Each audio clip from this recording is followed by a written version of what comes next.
Alors maintenant que nous avons vu l'ensemble des formes des mains, nous allons nous attarder au fur et à mesure des semaines aux différentes parties qui composent la main, la paume de la main.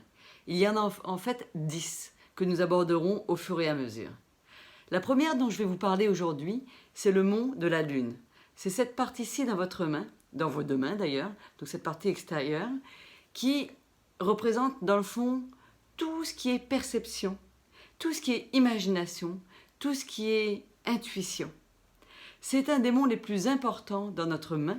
Pourquoi? Parce qu'il va nous parler de la qualité de nos perceptions justement et de notre imagination, de notre créativité. Alors, c'est sûr que quand on observe le monde de la Lune, normalement, ce qu'on voudrait, comme c'est quand même un élément yin, c'est que ce soit calme, donc il n'y ait pas trop d'activité. C'est un endroit où réellement on va pouvoir juger sur une personne sa façon d'accueillir les événements. Est-ce qu'ils vont voir le verre à moitié plein, à moitié vide?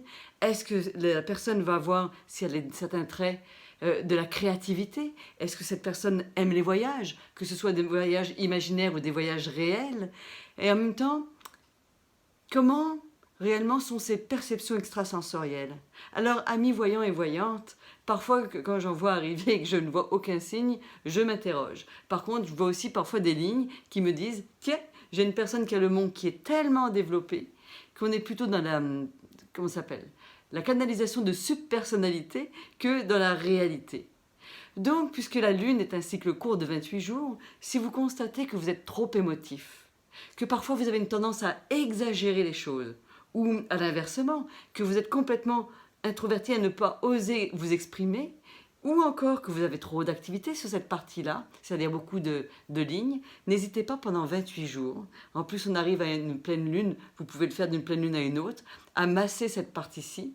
Et à chaque fois que vous vivez certaines émotions, surtout en ces temps très agités, d'en profiter pour vous demander à avoir un ressentiment, à être plus allégé dans ce que vous recevez, ou à l'inverse, à être peut-être beaucoup plus inspiré. À bientôt!